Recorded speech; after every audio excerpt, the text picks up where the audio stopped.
Okay, here's a good question. This is the question, and it says find all that stuff about it. X-intercept, y-intercept, etc. So you can factor it like this, and that's correct. This would be a plus 5. And so the x-intercepts are 1 and a negative 5. Perfect. And we can maybe graph that too. 1 and a negative 5. And then the y-intercept is negative 5. Perfect. So that's right about, we'll call it there. And then it'd be nice to know what the vertex is. So the vertex, you can do it by the formula, or you can complete the square. So when you complete the square, you collect the first two terms and sort of leave the negative 5 out to the side. So you take this 4 and divide it by 2 and square it. So 4 divided by 2 is 2, 2 squared is 4. So then what you do is you add 4 here. I'm going to put this in brackets.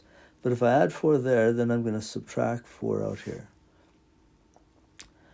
If there's a number out front here, that complicates that. But typically, I don't give you one like that. Okay, so then I have x plus 4x plus 4 minus 9. And now I can, this is x squared. Then I can factor this. And it'll be x plus 2 times x plus 2 minus 9. Or x plus 2 all squared minus 9. Okay, so now that I have it in that form, now it's in vertex form, so I pull off the x value, and remember you change that sign, so it'll be a negative 2, and this one just stays as is, minus 9. So minus 2 and minus 9, that's where the vertex is. So the graph is going to look something like that. Okay, so vertex got negative 2, negative 9. Axis of symmetry, x equals negative 2. Max or min, it looks like there's going to be a minimum value. So it'll be a minimum value of y equals 9, or minus 9. The range are all the y values. So this can go all the way down to a negative 9, but no further. So the range is going to be all the y values as long as they're greater than or equal to negative 9. Now the intervals are x values. So that's these two intervals. So the thing that splits the intervals is that axis of symmetry. And you're thinking x is here. And so that point down there, the x value is negative 2.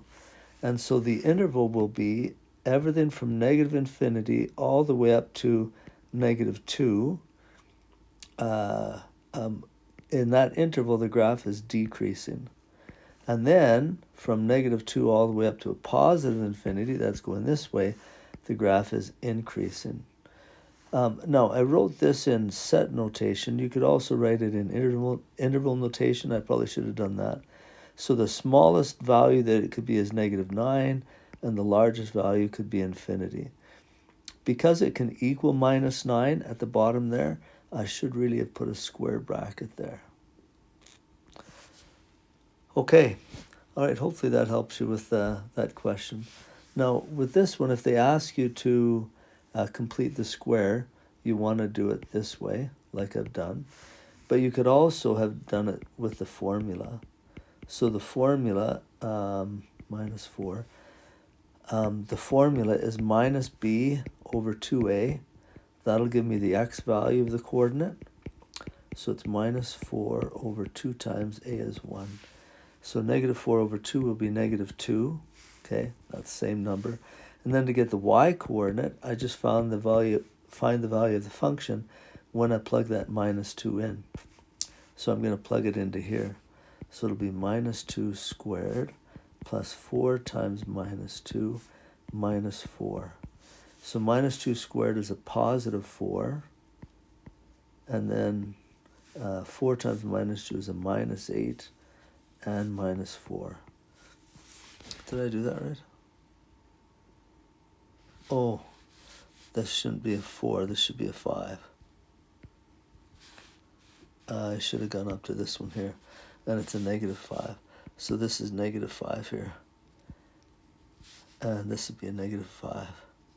So 4 take away 8 is negative 4 minus 5. It's minus 9. Same as I got there. Okay, hopefully that helps that one.